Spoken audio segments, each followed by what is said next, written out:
Добро вечер. Во петокот во Тиват, Црна Гора, се случи самит Европска Унија Западен Балкан, а в среда во Софија, Бугарија, ќе се одржи самит во рамките на процесот за соработка во Југоисточна Европа. Во Тиват, премиерот Христијан Мицкоски имаше одвоени средби со германскиот канцелар Мерц и со францускиот претседател Макрон, а во Софија можна е средба на претседателката Гордана Силјановска-Давкова со незината бугарска колешка Илијана Јотова.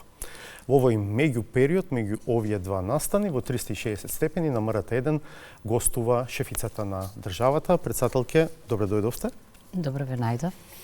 Актуелен е нон-пейперот кој што беше представен во пресрет на самитот Европска Унија Западен Балкан, кој што го спомена во најавата, документ за кој што стојат германскиот канцелар Мерц и францускиот претседател Макрон, за кој се вели дека треба да донесе нов момент во проширувањето на ЕУ. Моето прашање до вас би било како вие генерално гледате на тој документ и малку контекст еве ќе дадам. Има можеби два екстрема во оценките кои што ги слушаме деновиве. Има познавачи кои што во ова препознаваат официјализирање на втора лига држави во ЕУ. Велат затоа што нема дури ни провизорен датум кога завршува така нареченото градуелно интегрирање на државите кандидатки. Други пак гледаат на вистина и желба и волја и начин да се забрза процесот на проширување. Што е вашата оценка? Мојата оценка е дека кога ќе видиме пейпер, тогаш ќе можам јас да кажам за што се работи. Оти нон-пейпер значи нешто без наслов, без име, без подписи, со идеи. Но секогаш ваквиот тип на документи или многу често им претходеле на вистинските документи. Ако се оценува чекорот, тогаш го поздравувам. Зошто? Бидејќи, ако досега ние во поглед на Западниот Балкан велевме на Западот ништо ново, бидејќи дури и двата клучни претенденти за членство го сменија мислењето, едниот, вториот, мислам на Албанија и на господинот Рама, тогаш на вистина било однесувањето нејасно во поглед на интегрирањето на Западниот Балкан. И тоа не е нешто ново. Тоа го констатираат и врвни познавачи на евроинтеграциите на Западот. 13 години никој од овој регион не влегол во Европската Унија. Мислам дека тоа ќе биде Црна Гора и мислам дека тоа ќе биде уште еден доказ дека портите се отворени. Сега, може би е преоптимистички да ги споредам двајцата главни иницијатори или формално промотори на отварањето на процесот на проширување и за земјите од Западниот Балкан, и за Молдавија, и за Украина, но сериозни аналитичари велат дека може би инспирацијата дошла од татковците основачи на Европската Унија или Европската заедница. Навистина мислам дека она што го посакувале Конрад Аденауер и Шуман, се разбира покрај нив и Гаспери и Моне, на некој начин беше изневерено, бидејќи нивната идеја беше Европа која ќе биде интегрирана во една унија. Значи, предпоставувам дека соочени со грдата реалност, воената реалност и поучени дека просторот на кој што живееме многу пати во тешки времиња бил своевиден лакмус за одмерување на силите на големите држави, поучени исто така од тоа дека не е само прашање на проширување, туку и на геополитика, прашање на безбедност, мислам дека превзедоа вакви чекори. Не се случајни. Морам да кажам. Еве само, не се случајни. Паметите кога премиерот во една прилика кога се враќа од самитот на Европската политичка заедница спомена дека има предлози, варијанти и така натаму. Да, се разбира, кога сте во политиката морате да бидете кредибилни. Се додека не видите еден документ кој нема да биде non-paper, туку ќе биде обврзувачки, треба да ги мерите зборовите. Во таа смисла, јас кажувам дека да, веќе подолго време многу познати think-танкови европски работеа на проблемите со кои што се соочува Европската Унија и моделите за нивно решавање. И секогаш излегуваше една мисла дека поголема Европска Унија, поширока Европска Унија, покомпетитивен играч на комплицираната глобална мултиполарна сцена. Исто така, решени проблеми на така наречениот Западен Балкан, тогаш и мир во Европа. Значи, како да оживеа духот на Солун од 2003 година, кога и поддршката и заложбите беа јасни. Ама потоа, мислам дека се појави една конфузија во односот. Како што велите, ако овој non-paper добие форма на paper во еден момент, и ако ова се магистралните правци во тој документ кој што би произлегол од овој засега non-paper, што има за нас? Предпоставувам дека, нели, како граѓани на оваа земја, секогаш сме најзаинтересирани има ли и што има за нас. И во таа смисла, предпоставувам, сте ги читале таму евентуалните поволности кои што како држави кандидати може да се користат. Значајен дел од нив се поврзани со претходно отворање на пристапните преговори, со отворени кластери, дури со исполнети бенчмаркови, па и затворени поглавја по одредени теми. Така што, како го гледате овој процес, овој non-paper низ македонска призма? Најпрво, на non-paperот гледам низ регионална призма. За жал, ние се уште не свативме дека доколку не манифестираме регионално разбирање, доколку не ги препознаеме и не ги браниме регионалните интереси, дури кога ќе влеземе еден ден во Европската Унија, не ќе можат да не препознаат по тоа што навистина ќе бидеме и фактор усогласен во процесот на одлучувањето.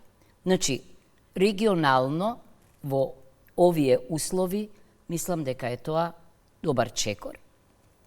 И дека најважното можеби за мене е што гарантира известност, тоа е зборот на господјата фон дер Лајен, известност на процесот.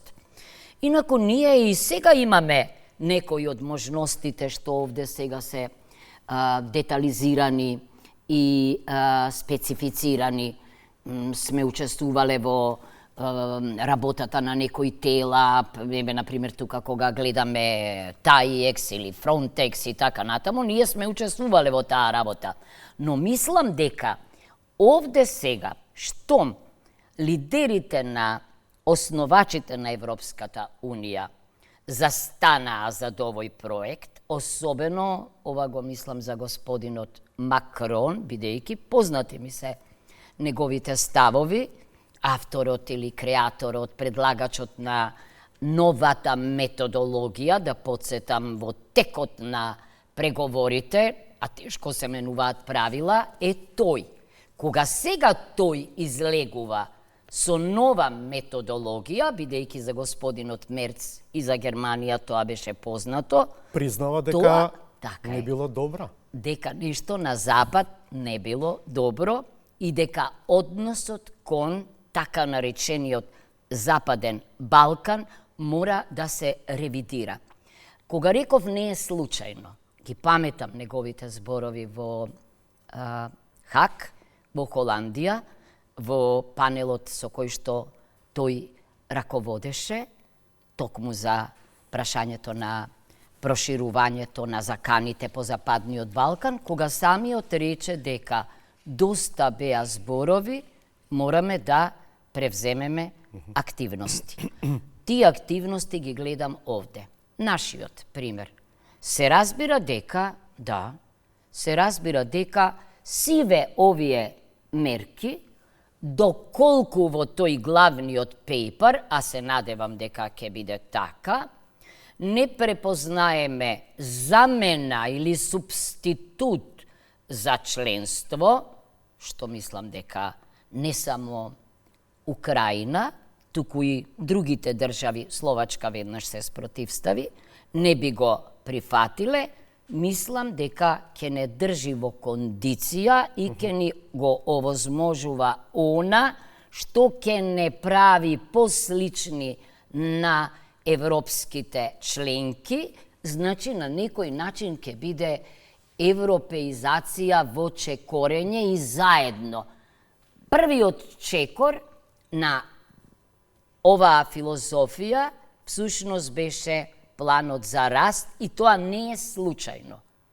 Ова е веќе втор чекор на она што е реформирање. Една од забелешките е дека нема макар и провизорен датум до кога трае постепеното интегрирање. Да. Само по себе постепеното интегрирање може да личи на атрактивно, како што вие велите, но нема датум до кога тоа трае и кога завршува. Тоа е едната работа. Да, повелете. Одлична ви е забелешката, да. Дури јас кога го давам успешниот пример за Црна Гора, велам дека многу важно беше, што може би и неформално, ама беше креиран патокас, роудплен за Црна Гора, целосен. Кога, што, како. Од временска рамка, да подсетам назад, сите црногорци каде и да бевме, велеа, до 2028 година, нашата европска приказна ќе се оформи. Во право сте. Тоа треба, меѓутоа, да биде индивидуално или за секоја земја. Затоа се и тие блокови, значи за секоја земја, според тежината и брзината на чекорите и соодветна временска рамка. Сега, втората работа е што за Македонија останува проблемот на фактичкото, суштинското отворање на пристапните преговори, односно преговорите по кластери. Практично и не може многу да се користи од овие building blocks или како ќе ги нарекуваме градивни блокови елементи, без да ги имаме отворено пристапните преговори.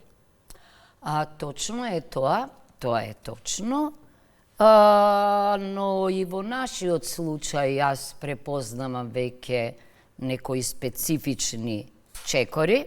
Например, иако за прв пат во креирање на акцијски план на ваков начин, предпоставувам знае јавноста, е вклучен и експерт од Советот на Европа, односно од Европската Унија, не случајно. Зошто? Заради тоа што и од сите малцинства се бараше да се изјаснат една многу детална процедура. Сакам да кажам дека можеби еве и ова е еден од оние начини што јас ги нарекувам европска креативност по потреба. Значи, не велам во моментов, не можам да тврдам дека не е така, бидејќи она што го велите вие е така, и господинот Кошта го повтори тоа, иако морам да кажам, во Софија посредбата овде имаше една правничка изјава, кога рече дека мора да има некакви гаранции, но јас во моментов не можам да одговорам прецизно на вашето прашање, бидејќи очекувам да се сретнам утре со премиерот и со министерот за надворешни работи, за луѓе кои биле in medias res, да ми кажат како тоа се замислува, меѓутоа познати ви се и јас останувам на моите тврдења дека има механизми кои што нас ке ни би ни овозможиле на некој начин да не бидеме во стартот блокирани, да не останеме единствениот преседан, Ќе зборуваме за а тоа. тоа го подкрепувам со моето тврдење на сите средби со лидерите од регионот дека може да ги затворите сите кластери и поглавја, меѓутоа да бидете блокирани и тоа не заради причини врзани за копенхашките критериуми, туку од балкански пориви. Интересно е, например, Хрватска, која што е наш пријател, го блокира затворањето на поглавјето 31 за Црна Гора, например, меѓу другото, за име на базен во Котор. Да. И сега, каква врска има името на базенот во Котор со копенхашките критериуми? Нема.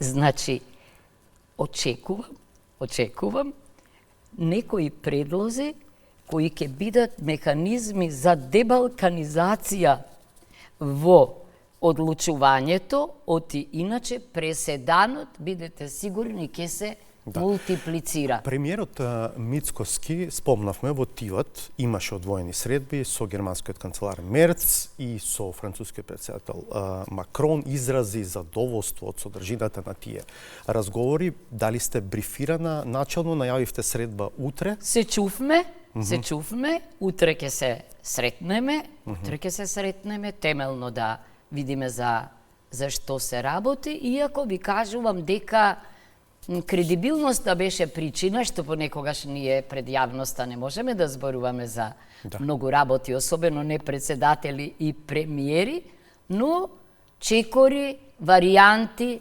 размислувања, Ке се обидам да логицирам, бидејќи во истата таа изјава премиерот Мицкоски, во која што изразува задоволство од средбите со германскиот канцелар Мерци, мислам дека вели особено од средбата со францускиот претседател Макрон, тој во истата изјава повторува: не мислам ни милиметар да се поместам од позицијата на која што сум сега. Нема уставни измени без гаранција дека во текот на пристапните преговори нема да бидеме блокирани за нови идентитетско-историски прашања и Бугарија ќе ги спроведе пресудите од Страсбур, кои што се однесуваат на правото на здружување на македонците таму. Така. Сега го чувте и генералниот секретар на Советот на Европа во последната посета на нашата држава, кога рече дека мора да се смени односот кон пресудите од Страсбур. Европската унија ја потпиша и ја ратификува Конвенцијата за заштита на човековите права, бурно и гласно ја потврди јурисдикцијата на судот во Страсбур. Тамо седат суди и од сите држави, и од соседството, се разбира, и навистина има барања за суспендирање. Имало сериозни барања од некои за опасност од суспендирање на членки, доколку не ги почитуваат. Се разбира, до тоа нема да дојде. Но мора. Што ми е поентата? Значи, од една страна задоволство, од друга страна, во истата изјава премиерот вели: без гаранции, без проведување пресуди од Страсбур, не мрдаме ни милиметар. Сега, дали ако ја следиме логиката на таа изјава, значи дека од Макрон и од Мерц добил сигнали во насока на прифаќање на дел од овие македонски барања. Не можам јас, вие новинарите сте далекувиди и интерпретативно ги објаснувате работите, меѓутоа јас не можам да заклучам зошто е, само знам и мене ми рече дека е многу задоволен, дека е поттикнувачки односот и на Франција и на Германија и дека се чини дека има излез за Западниот Балкан, вклучувајќи не и нас. Да, околу гаранциите за кои што веќе Так. почнавте да зборувате и не сте зборувале еднаш, деновиве го слуша вашиот надворешен соработник Драган Тилев како зборува за тоа дека во контекст на можни гаранции дека Советот НЕУ може да донесе така наречени интерпретативни или објаснувачки заклучоци поврзани со одредбите од договорот за основање на Европската унија кои што се однесуваат на заштита на идентитетот и уставниот суверенитет на земјите членки на ЕУ. При тоа вели не мислам на заклучоци Македонија, Бугарија, туку на општи начални заклучоци за да има логика дека тие може да бидат поддржани од сите земји членки. Сега моето прашање е како такви евентуално заклучоци, ако тоа е една од варијантите што се разгледуваат, може да бидат гаранција дека нема да има нови вета за билатерални прашања.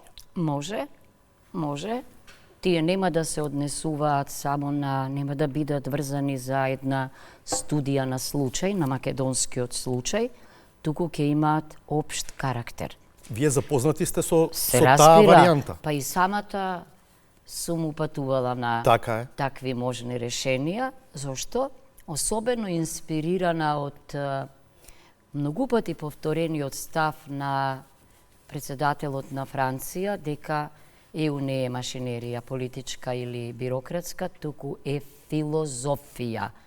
Филозофијата на ЕУ е запишана во конститутивните акти. Тоа што важи за членките на ЕУ се разбира како право, важи за сите држави и нации. Само што не можеме ние заради кршење на принципите и вредностите да покренеме постапка пред судот на правдата во Луксембург, туку тоа можат 1/3 од членките, 1/3 од пратениците, комисијата исто така може било кој на ЕУ, ама зборувам кога ги бројам овие, тие можат да покренат постапка пред Европскиот совет, со кој што председава господинот Кошта. И тоа е членот 7 од договорот за ЕУ, ако се утврди повреда на принципите и вредностите, тогаш може да се лимитираат или да се суспендираат одлучувачките права на државите. Но тоа е далеку. Тоа го направија во однос на Унгарија и во однос на Полска. Но предпоставам ние не досегаме до таму. А околу интерпретацијата, можни се различни интерпретации. Например, можно е интерпретативно мислење дека идентитетските права и прашања не можат да бидат услов за влегување или за почеток на преговори во ЕУ. Не велам дека кон нас ќе се примени директно, зборувам како може да се биде креативен. Може интерпретативно правно мислење да се даде. Ова сакав да ве прашам. Како тие заклучоци и го одземаат правото на вето на Бугарија за билатерални прашања во текот на пристапните преговори на Македонија? Не го одземаат правото на вето на Бугарија, ни на членките на ЕУ, бидејќи тоа си останува до крајот на преговорите. Идејата за да не приближат до себе, да не може да се употребува ветото за кластерите, за поглавјата, бидејќи на крајот за полно прашања ќе можат да го, значи да се врзе ветото само за членството или ако сакате за пред апликацијата, пред што набрзо ќе се најде Црна Гора. Ама ме разбирате што ве прашувам? Можно ли е со заклучоци на Советот на ЕУ, независно како, нека бидат интерпретативни, нека бидат други, било какви заклучоци со кои што на некоја земја членка ќе биде одземено правото на вето во текот на пристапни преговори на било која земја кандидат? Да, ама забележувате дека ќе почне веројатно не само ова вие што го покренувате. Јас и за многу други прашања што се гарантирани овде не гледам јасна правна рамка, прецизност. Не гледам, но затоа велам дали е јас... се оставено на волјата на главните градови, на владите? Не само на главните во градови, овој процес? имам впечаток дека не случајно само господинот Мерц и господинот Макрон застанаа зад ова и го презентира. Тоа не е само нешто што сами го креирале. Мислам дека е сепак тоа договарано низ Председателке, телата. ако нема заклучоци со кои што може да се одземе правото на вето на некоја земја членка, дали практично Иначе вие... ЕУ рамката е утврдена, ама заклучоците не мислам дека се Вие во како камен запишани и дека председателка- не може да... Само да подсетам, веќе сменија заклучоци во поглед на поглавието 34 во поглед на Србија и Косово. И сменија во текот на во текот на преговорите. Друго ми е прашањето, Знаете, дали практично вие како власт Така? барате практично нешто што на англиски се вика face saving, нешто со што ќе го зачувате образот, имајќи предвид дека веројатно правни гаранции не можат да се добијат. Правно мислење може. Не. Образот, знаете како се чува? Образот се чува ако сте доследни на она што сте го кажале. Јас и кога на дневен ред на Уставната комисија се најдоа амандманите, тоа беше реалност 2023-2024 кога беше, дискутирав и гласав против. Не можам јас во договор со наши пријатели, амбасадори или некои други во просториите на кабинетот да договарам уставни измени. Не. Многу пати сум рекла, јас не можам ни да гарантирам дека и да има предлог кој ќе дојде од владата или значи од пратеници дека тоа ќе се реализира. Знаете што значи да побарате од некоја држава да ви гарантира дека ќе го смени уставот? Значи да ја суспендирате парламентарната демократија. Па никој не знае каков исход може да има. Пратениците не ме представуваат мене, ниту ЕУ ги представуваат граѓаните и гласаат по свое уверување. Ама на нашиот пример ЕУ и светот научија дека и тоа не мора да важи. Туку може надвор да договорите уставни измени, а потоа да го инструментализирате парламентот. Јас тоа ни мртва нема да го направам, морам да ви кажам. Ама еве сега со францускиот предлог, така да го викаме, со преговарачката рамка, заклучоците, 3 документи се, нели? Се покажува дека да, може некој да смета дека треба да се смени уставот, ама пак е на волјата на пратениците во собранието. Нема 2/3, нема уставни измени. Преговарачка рамка, документ кој што нема тежина на устав. Тежина на устав и тоа некодифициран имаат најважните членови од договорот за ЕУ. Тој дека ЕУ ќе го почитува националниот и културниот идентитет, дигнитет и интегритет, дури има член уставните и политичките структури дека ќе ги почитува. Дури има член кој што вели дека ќе ги поттикнува соседите, членките на ЕУ да склучуваат член 8 договори со соседите врз реципрочна основа. Тоа е филозофијата на ЕУ. Тоа ја прави ЕУ поинаква од разноразни други меѓународни организации. Значи, јас на тоа инсистирам и ве убедувам дека, да, луѓето кои се свесни за ова, дека ЕУ, европските принципи и вредности уставни се многу важни, ќе ви кажат дека, да, како правник, размислувам слично како вас. Значи, не верувам дека не може да се најде решение со добра волја. Ако малку одзумираме. Ајде да одзумираме. Во преговарачката рамка Префрлете ја само уште една реченица, Васко, се извинувам.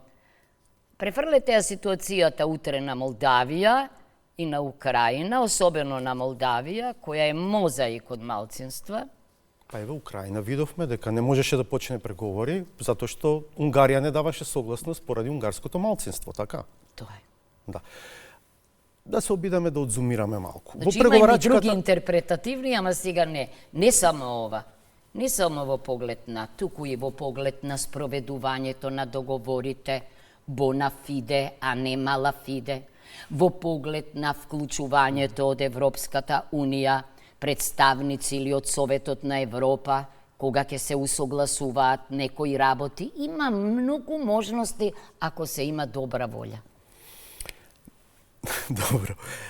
Во преговарачката рамка, еве да предпоставиме дека не се спомнува ни акциски план за малцинства и етнички заедници, ниту договорот за добрососедство и протоколите, нема ништо од тоа. Билатералното прашање е оставено надвор. Така. Дали тоа значи дека тоа ќе исчезне, дека проблемот ќе го снема и дека Бугарија нема да може да го употребува, односно злоупотребува, кога ќе смета дека треба да го прави тоа? Не можам тоа да го кажам, но верувам дека преку градење на мерки на доверба со Бугарија, па дури и во рамките на комисијата, иако знам дека е тешко да останете историчар, научник под капата на политиката, а политичарите се ужасни историчари, па и обратно изгледа. Има проблем, ама верувам дека ние со мерки на доверба меѓу граѓаните, со инфраструктурни објекти, со други проекти, со универзитетски размени, со поинаку ќе гледаме едни на други, вината е на обете страни. Јас често пати во средбите со моите колеги кажувам, ама чекајте, рецензент на мојот и на професорот Шкарич, ученик по уставно право, е бугарски професор. Вториот е словенички, третиот е француски. Ајде така да размислуваме едни за други. Вие како го читате протоколот 2 и позицијата на работата на историската комисија и давањето резултати од нејзината работа во контекст на пристапниот процес? Како го читам протоколот 2? Протоколот 2 го читам како записник. Записник на двајца министри за надворешни работи. Записникот ниту бил, ниту ќе може да биде правен инструмент за дополна на договорот за пријателство и добрососедство, а тој тоа го прави.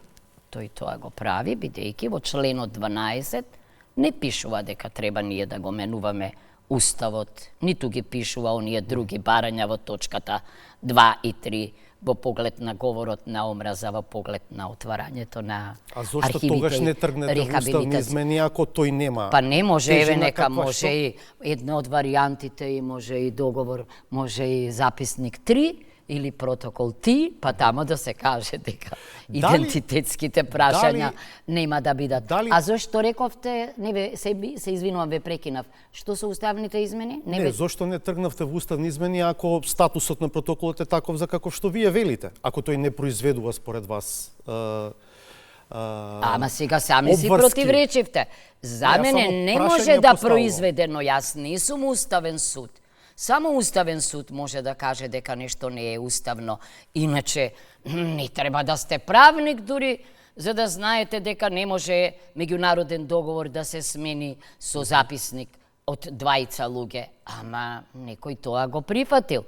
И некој нас не убедуваше дека тоа бил волшебниот шифтинг од човек од малцински права на човекови права, но потоа ние чувме еден демант од еден прилично искусен и умен политичар како господинот Радев, дека дури цела година му требала. Значи, сериозен проблем имало штом цела година му требала на господинот Радев, за да го убеди господинот Макрон дека тоа што е запишано во протоколот треба да стане дел од преговарачката рамка и од заклучоците. За протоколот мислев повеќе на местото, улогата на историската комисија, бидејќи се чини дека таа создава најмногу вознемирување во македонската јавност. Секаде. Да, дали сметате не само дека во македонската јавност, таа создава грижа и во перцепцијата на многуте добри искуства на комисии, француско-германската, полско-германската, оти тие комисии, расправи, прво немаат временска рамка и не може од нив да зависи членство. Професор, се за да се разбереме едни други вас. Во протоколот така? Нема вординг на наметнување, на условување. Така? Туку има вординг на охрабрување. И да речеме, таа е на клучна одредба која што сите ја цитираат, дека историската комисија, се ја парафразирам, така е. Треба да ја заврши својата работа до моментот на членство на Македонија во ЕУ, така? Е напишана со вординг на охрабрување, дека двете влади, двете држави ја охрабруваат комисијата да ја заврши својата работа. Но не може да охрабрите комисија историска да замислете историчари неколкумина да пишуваат, односно да креираат историја на двете држави преку договор. Ама тие не мора да креираат. Тоа е директно спротивно на улогата така? на научникот. Ама според вордингот не мора. Па некој го внел тоа во последна година обедување. Знаете ли која е причината? Ама охрабрување не е условување, не е наметнување. Да, ама сега вие велите дека преговарачката рамка мораме да ја оствариме. Добро. Тогаш е тоа, значи, нешто што мора да се оствари. Во протоколот има динамика на работа на историската комисија, но нема конкретни условувања за тоа што треба како резултат да доведе. Тогаш двајцата министри за надворешни работи, односно оној кој што побарал господинот Радев да биде дел од преговарачката рамка и оној што прифатил според филозофијата на Пинки го виде Тито, борам да кажам, се восхитиле веројатно од господинот Макрон и што велат во разговорите со мене луѓето? Па кога ние видовме дека има согласност да влезе ова во преговарачка рамка и во заклучоци, сметавме дека е тоа bona fide, дека е во интерес на обете страни. Така тврделе нашите представници, и премиерот, и председателот. Председателке, ако комисијата треба да работи, а не мора да испорача резултати, така? Тогаш каде е проблемот?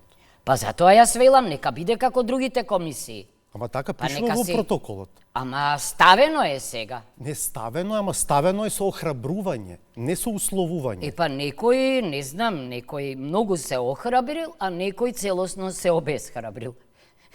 И влегло тоа. И сега јас треба да го реализирам или некој друг. Не, дали погрешно се интерпретира протоколот во нашата јавност? И тоа е можно, Не знам дали погрешно, ама штом станало дел од преговарачката рамка и штом за неа гласале 27 држави, тогаш и релевантна е вашата логична мисла. Бидејќи нелогичното станало логично. Ама тоа што е таму влезено во преговарачката рамка е протоколот. Во протоколот пишува дека историската комисија треба да работи со одредена динамика. И пишува, не знам, има број на средби на годишно ниво.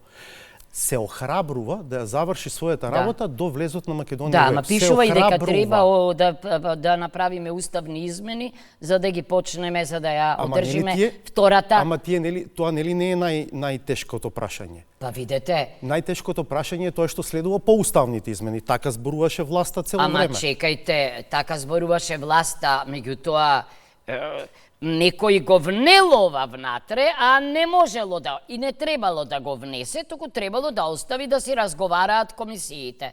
И еднаш годишно двајцата министри исто да видат докаде сме, што сме, дали навистина нашиот сосед, а очекувам јас, ќе ни помага со сопственото искуство на патот во ЕУ, ќе не охрабрува, ќе не штити, ќе најдеме некое решение. Не, може би треба да се препрочитаат уште еднаш документите. Па еве може да ги И на- препрочитаат. Затоа велам јас, интерпретација можна е политичка, можна е правна. Не случајно господинот Вајц побара Мојот впечаток е интерпретација. дека ние во нашата домашна дебата ја изгубивме она, како се вели, Смислата за интерпретација. па и дека погрешно ги интерпретираме дел од документите. Но може да е само мој впечаток. Ова е охрабрувачки вашево, да. Се надевам дека да Не, оние кои се не знам дали сте најгласни ќе го земат во... Да. Не сум цинична. Да. Не сум цинична, Од јас не бидејќи... сум, да. Не сум цинична, напротив. Добро, деноиве треба да патувате за Бугарија. Да. На состанок во рамките на процесот за соработка во Југоисточна Европа. Дали е договорена средба со бугарската претседателка Илијана Јотова? Да. Тоа е природно продолжение на нашата средба во Ереван. Едно пријатно, женско говорење. Мислам дека треба да го продолжиме тоа и затоа во текот на разговорот со вас ја споменав неопходноста од градење на мерки за доверба. Ако граѓаните не контактираат, ако во проекти заеднички не учествуваме, морам да кажам, кога прв пат го сретнав господинот Радев во Софија и се случи оној инцидент со знамињата, да подсетам, се заборави, но сите кои бевме присутни на работниот ручек, каде што тој говореше за потребата од соработка во многу области во кои заедно би постигнале подобро, полесно, многу успеси. И јас мислам дека тоа е единствениот начин за да можеме ние бонафиде да се однесуваме, да не се навредуваме, да не се повредуваме, да се обидеме да ги мериме И зборовите. при тоа мислите, предпоставам, на двете страни. На двете страни. На двете страни. Оти искри стрели доаѓаат од двете Целост. страни. Апсолутно сте во право. Од двете страни. И еве сега, од двете страни има желба да се видиме. Јас благодарам за тоа, за разбирањето и еве, Планирате суштински да отворите дел од темите на таа средба? Зависи, се разбира, јас сакам да кажам дека колку и да е тешко прашањето или колку да изгледа проблемот тежок, нема нерешлив. И дека токму сега ова враќање на духот, да речам, кој што пред 30 на години околу формирањето на разговорите, форматот што ќе го продолжиме ние во Софија, не охрабрува. Јас никогаш не сум навредила, тоа и господинот Радев ми го кажал, дека јас умеам тешките работи на убав начин да ги соопштам. Пред да ја смениме целосно темата, што мислите, дали е варијанта на уставни измени со одложено дејство следната? Да се усвојат уставните измени и да се каже дека ако државата во текот на пристапните преговори се соочи со ново вето од идентитетско-историски карактер, дека уставните измени ќе бидат отповикани во смисла повторно ќе го смениме уставот и ќе ги избришеме бугарите од преамбулата. Дали е варијанта на уставни измени со одложено дејство?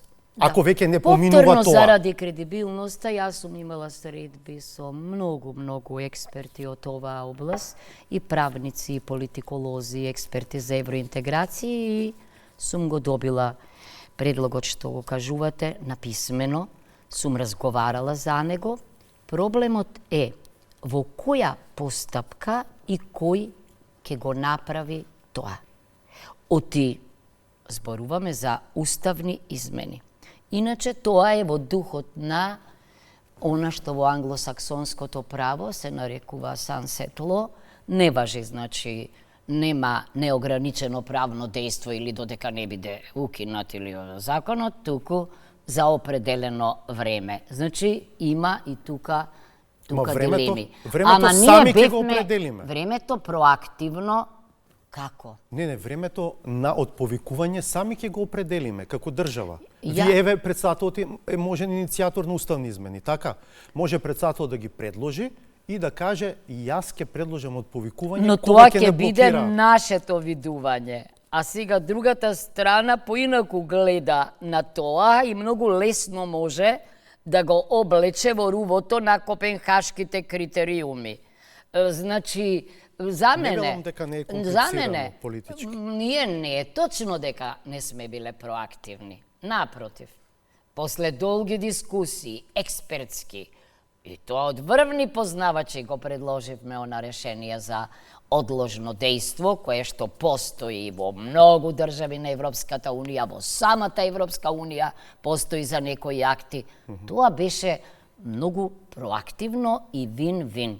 Бидејќи сите ќе се помагавме. Ние ќе брзавме за членство, а нашиот сосед ќе брзаше за уставната норма да стане реалност. Добро, ја менуваме темата. За Ајде. случајот со сомнежите за неовластен упад во компјутерскиот систем во кабинетот на шефот на државата, вие не сакате да се вика шпионска афера, Не сметате дека имате аргументи за тоа. Што има ново од аспект на тоа за што вие сте надлежна и во што имате увид? Има нешто ново на таа тема? Јас не можам, само што има ново може да ви каже Обвинителот. јавниот обвинител. Добро. Јавниот обвинител. Добро. Јас останувам на моите. Освен IT Тврдења. техничарот кој што Така. е суспендиран од работа или него- како? Тој нема му истече. Тој бил примен само на 1 година. Така е, бидејќи е во пензија и во времето на претходниот председател и во времето на претходниот председател, во времето на Ѓорги Иванов, тој си бил во армија, меѓутоа можеме ние да превземаме. Во времето на мојот претходник, да, веќе му истекол мандатот, во пензија, значи отишол и бил ангажиран. Истото го направиле и во мојот мандат. И му Не сум го истече договорот? Нема, значи, тој бе суспендиран, само уште 2 месеци, мислам, му останувале, до декември за истекување На на тој договор. договорот. На тој договор. А во моментот кога негов колега изражил сомнеш во ова, се разбира дека генералниот секретар му рекол, извинете, ама за да ги оставиме да работат, мислам дека е добро да не доаѓате Дали на работа. има- Значи, тоа е суспендирање. Дали има други вработени во кабинетот Да. за кои што се води евентуално дисциплинска Не, постапка или се Не, отстранети од работното место на кое што биле? не, само за тој, само за Се за таа спомнуваше особа. една госпоѓа во протокол која што работела. Нема врска Не, со тоа. добро, исто. во ред. Дали што има ново во врска со најавите за спојување на Агенцијата за национална безбедност и Агенцијата за разузнавање? Не сум јас овластен предлагач на закони. Сте го виделе ли? Предлагач е владата, но ме интересира, не сум видела текст, меѓутоа сум видела скица, сум видела некои решенија. Предпоставувам дека особата со која што разговарав веројатно е некој од креаторите на решението или така натамо. Да, тоа беа уште повеќе концепт груби решенија. На ваше Бев барање или? Молам? На ваше барање не беше? на Не. моje барање, дали, бидејќи кога гледам јас на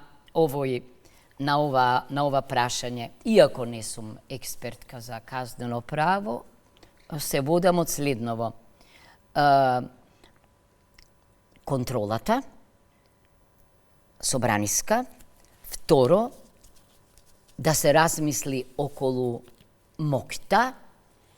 Еве, и вас сум ве учела дека така она што вели Лордо Тектон, секоја МОК се заканува Во да минатото корумпира. интервју разговаравме за тоа, да. Значи, добро е да видиме тоа, да не има опасност од партизација, политизација, компаративни искуства и што е најважно, редовна постапка ако решат и дебата со експертска, со стручна јавност, бидејќи можеби некое решение обединети да функционира одлично во некоја држава, може во друга да прави проблеми, значи да имаме решенија кои одговараат на нашите Вие услови. принципиелно во овој момент сте поблиску до за или против Не можам да спојување? одлучам исто како за non-paperот, додека не видам јас вистински решенија, тогаш ќе си кажам, се разбира.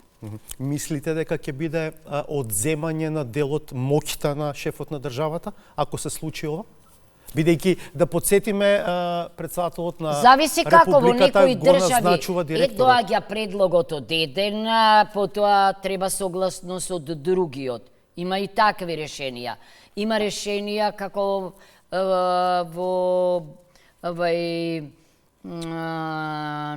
Соединетите американски држави се во раците на председателот. Има решенија каде што владата е таа која што го предлага и го избира и така натаму. Не знам за кои решение ќе се определат. Добро. Има информација дека владата неодамно утврдила кандидати за неколку нови за неколку амбасадорски места, нови имиња. Имајќи предвид претходната постапка на координација, тоа подразбира веројатно дека сте биле вклучени во тој дел. Знам дека имиња не можете во оваа фаза да кажувате, но дали може да потврдите дека станува збор за Атина, Будимпешта, Сараево, Каиро и Осло. Атина, Будимпешта, Сараево, Каиро и Осло. Мислам дека сте во право. Инаку, мојата соработка со министерот за надворешни работи е одлична. Ова што го споменавте вие, да, тој си го почитува тој ја почитува законската обврска да разговараме. Јас сакам да видам прецизни биографии, си кажувам. Во рамките на рокот од 30 дена сакам све да си проверам. Дозволете ова да ве прашам. Од овие 5 мислам дека 4 не се професионалци. Не се кариерни дипломати. Сега вие повеќе знаете од мене. Само еден. Па не, знаете сигурно и вие. Еве, Атина, ќе одиме еден. Атина не. Будимпешта не. Сараево не. Осло не. Само Каиро е професионалец. Не можам да ви потврдам, бидејќи постапката се врзува, се знае, ние сме имале големи проблеми со тоа, со агреманот, значи таа е тајна до моментот додека не потпишам, инаку знам дека сте 50-50 е во новото решение, беше претходно помалку и мислам дека треба да го зголемуваме тоа, процентот на луѓето од кариера. На кариерните дипломати. Во полза на кого. Иако понекогаш не мислам дека мора тие од кариера со оглед на споил системот на регрутирање во администрацијата да бидат подобри од луѓе со образование врзано за надворешна политика, ако сакате дури и со новинари врвни во надворешна политика, ако сакате дури во невладини организации. Мислам дека тоа може да има и додадена вредност понекогаш. Дали ја следите работата на членките на на судскиот совет, кои што беа избрани на ваш предлог? Дали ја следам? Седниците, како што знаете, ги отворија, ама јас не можам секогаш да ги следам, меѓутоа во постојан контакт сум со едната кандидатка, со Сузана, дури и се видовме. Еве, ја охрабрувам да биде непослушна, ја охрабрувам да внесе нова енергија, ја доживувате реформи, така до сега? Ја доживувам како студентка, брилјантна. Не, дали и од досегашната работа ја доживувате како некој кој што сака да ги разбранува малку? Го следам тоа. Убаво е понекогаш дури и осамени да сте, ама да си го браните ставот, тоа е здраво. мислам дека веќе внесе свежина во работата на Судскиот совет. Што се однесува до Арлинда, исто така се слушам со неа, мислам дека замина во Албанија, кога ќе се врати, ќе се видиме. За неа ме радува она што работи на правилникот за заштита од влијанија. Се однесува на заштита на судиите, како Судскиот совет може не само дисциплински да ги санкционира, да ги бира и разрешува судиите, туку и да ги штити од можни влијанија од надвор. И мислам дека е тоа нешто исто што е ново и се надевам дека тоа ќе биде охрабрено и прифатено. Така што, од она што го гледам, мислам дека свеж воздух влезе во Судскиот совет и дека овие две жени, заради знаењето, а и заради храброста, сигурно дека ќе внесат промени. Ги поттикнувам и ги охрабрувам промените, особено да се однесуваат на честотата на заседавањето. Најголемата моја забелешка во парламентот на извештаите беше: замислете ако се состанува телото 2 пати во месецот или најмногу 3 пати во месецот, па и ако нема логистичка поддршка добра, тогаш нема да биде добар резултатот. Значи да го сватат тоа како многу сериозна работа. Тие се микроскоп, рентген, заштитник на судството и после скандалите со овој орган, време е за реформи. Времето ни стаче. Навистина. Да. Много ви благодарам за овој разговор. И јас многу благодарам. Почитувани, ви благодарам што бевте со нас. Гледавте интервју со претседателката Гордана Силјановска-Давкова. Се гледаме в четврток.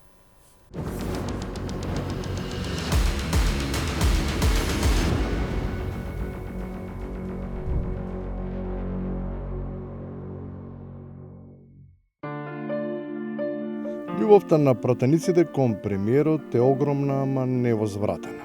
Желбите остануваат неисполнети.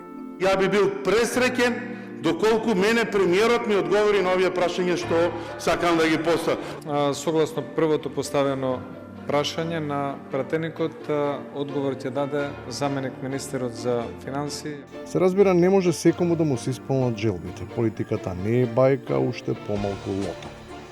Иако има функционери на кои среќата им се насменува, па дури и кога не купиле лос. Некои не само што не играат, туку и го искинале ливчето, а сепак извлекуваат добитна комбинација. Zoti Petali dhe më thonë është Vladar Heshe për të emëruar përfaqësues special në Bruksel. Do thonë për të marrë pozitë të re. Многумина од партнерите се надеваат дека премиерот ќе биде даражлив и конлив, бидејќи во очекување на предстојната реконструкција според нивните математики, тие сметаат дека и правдата и се треба да остане на нивна страна. Органите и телата на ЗНАМ направија еволуација на работата на сите јавни функционери од ЗНАМ и генерално ние сме задоволни од нивниот учинок, така да не очекувам никакви измени во делот на ресорите од страна на ЗНАМ. Измени и ротации може би ќе има, може би не, но патот кон едината е трасиран. И дали е тоа трета, втора или прва позиција во светот, разликите се евидентни, само по презентацијата. За разлика од минатото, кога државата правеше социјални трансфери за да купува социјален мир, оваа држава финансира развој и во таа насока ќе продолжи и понатаму да финансира развој. Сепак, постојат и такви што инсистираат да бараат детали. Не оспоруваат дека растот постои, туку само инсистираат да се разбере неговата структура, што точно расте и колку од тоа растење е навистина раст. Во растот од 3,1% финалната потрошувачка влијае со 86,4%. 13% е се останато. Тамо е индустријата, преработувачкиот сектор, извозот, увозот. Ова, гледано економски, во долг рок, не навистува сјајна иднина. И на крајот, кога бројките ќе почнат да стануваат сомнителни, се појавува најважниот ресурс на секоја гарнитура. Нескрен оптимизам, ама со подложено дејство. Јас можам да ви гарантирам дека вистинските промени ќе ги почувствуваат за 1000 години. Можеби 15 години. А со што ни гарантирате? Со што ни гарантирате? Не, тогаш евентуално ќе чувствуваат многу повеќе ќе го почувствуваат. Се чекало и пак ќе се чека. Разликата е само во тоа што сега чекањето има некаква временска рамка, ама и неважечка гаранција. Оти ниту една не почнува со можеби и завршува со евентуално.